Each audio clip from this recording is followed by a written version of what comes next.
Yes, so it's a rip-off of a rip-off of a rip-off. That works. It's kind of like Nickelback.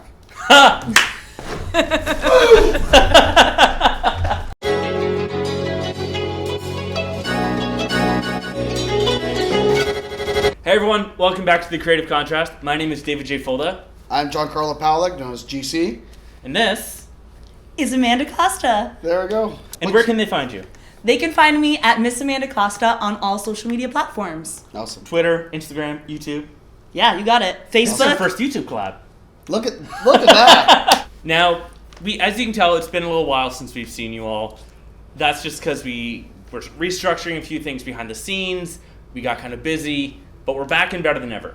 It's a new year. Woo! Today, we're actually going to be teaching you two different ways to create an invisible black background. One with natural light and one with strobes, even if your wall is actually white. For the natural light, we did two simple setups. We only used the natural light coming in from the south-facing exposure with our beautiful model, Amanda. And we used a black V-flat behind her for the first setup. In the second setup, we used something what I call the Lindbergh black box, which is essentially using two V-flats and creating a black box around our subject. And for those wondering what the Lindbergh black box is, I call it that after the man himself, Peter Lindbergh, known for doing beautiful intimate portraits, sometimes even on a beach setting, but he completely surrounds his subject in black material. The sides, the back, even the top, completely cutting out any and all natural light. So that everything that is there, with the exception of the subject, is literally just black and sucked in. The reason why you would do this instead of just a black backdrop is that the extra negative fill on the sides really shapes your model's face and really shows off her cheekbones or neckline, which are already pretty amazing. It sucks the light. When it comes to a black background with strobes, you actually don't need a black backdrop.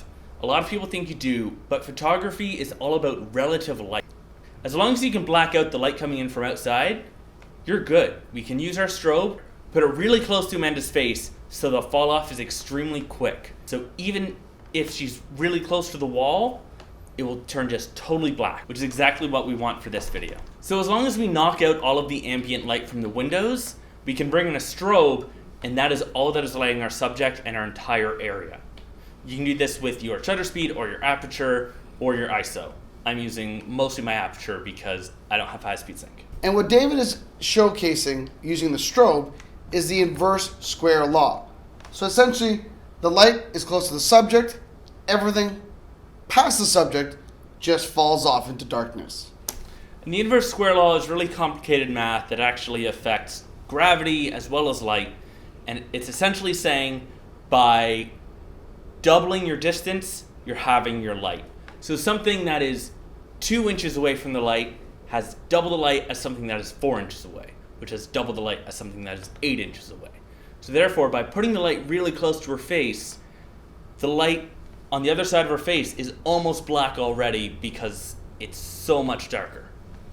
As you can see, it took us a little while to really dial in the lighting. That's because I had to shoot at a really, really narrow aperture instead of just upping my shutter speed, because we don't actually have a Fuji trigger for these broad lights. I'm using the Canon trigger, so my max shutter speed is only 1/250th. But once we realized we can just use hard light and remove all of our spill, we could have been almost right up against that white wall and it would have still been black. Now that you've seen two drastically different ways to get invisible black, on screen right now are the photos that GC and I shot of the wondrous Amanda to show you the different looks that we can get. GC shot in black and white, I shot in color. Amanda was just stunningly amazing the whole way through. Always. And you can see just how easy it is to get that really premium looking stark black background.